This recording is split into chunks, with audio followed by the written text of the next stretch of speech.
I want everybody to close their eyes, take a deep inhale through their nose, and exhale through their mouth.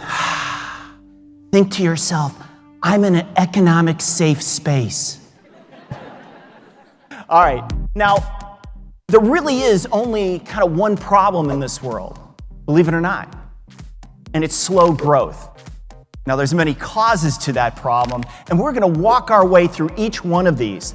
You can be an optimist, and the way that you are is by recognizing the problems that are out there and realizing that there are solutions to those problems.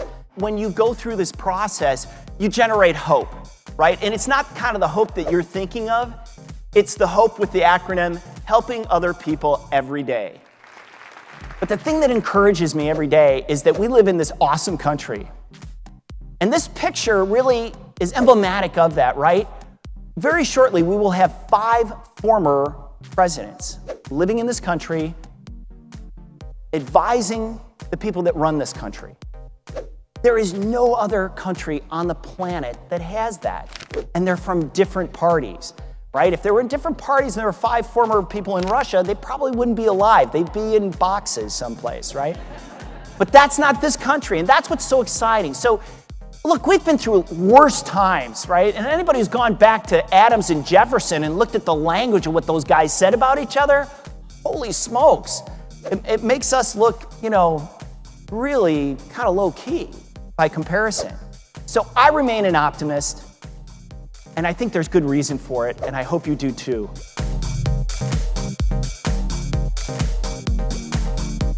Why is this stuff happening now? That's the thing that you probably haven't got much context on, right? It's cheap cloud computing and massive amounts of data storage. That's it. That's the game changer. Yes, it's the iPhone, but this is what's changed recently. And if you think the world is spinning faster, it is, right? Pretty soon we're going to have infinite amounts of data with infinite processing speed at infinite amounts of power at really almost zero cost.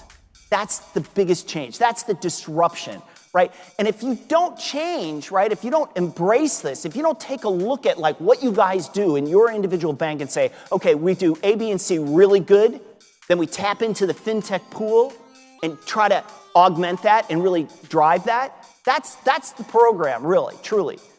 If you don't do that, then you're going to be like the steel mills in the 1970s when the mini mills came along, right? And started really low end, and then they worked their way up. Or Kodak, or Borders, or BlackBerry, or Zynga. I mean, you can't do this halfway. You really got to go for it. You really have to dive into it. This is not something that it's not a nice to have, it's a need to have. You got to do this. And that's what's so exciting to be here. These all kind of run together, but just let me give you an example of one kind of interesting company in this space for AI and big data and so on. Like, just for a moment, think to yourself, like, how much time do I spend writing up compliance reports? Or how much time do my guys spend writing up, corporate earnings reports or mutual fund stuff? Any of this stuff, right? These repetitive tasks. So hold that thought for a moment. Let me tell you about this small little company out of Chicago called Narrative Science. I'm sure you haven't heard of them, but you've probably read what they've done. Anybody who's read a mutual fund report or maybe even Fortune magazine on their corporate earnings reports have read their product. They take big data and they translate it into text. That's pretty cool. And here's a few of their products that they have. Asset management, wealth management, anti-money laundering stuff, right? Which was my personal hated favorite when I worked at a bank. I hated doing ALM stuff. But this is what they do, right? And it's not just only in this space. It's not just only in fintech. The legal profession is having their models blown up as well because of AI, right? Because of gathering all of this stuff, you can search the legal database. You don't need a first-year law student to do an internship at a small firm anymore to do this for you. You can log in and do it yourself. And that's really cool stuff. And again, as we're looking at these things in fintech, you go back to the alligator. It's dropping that cost down.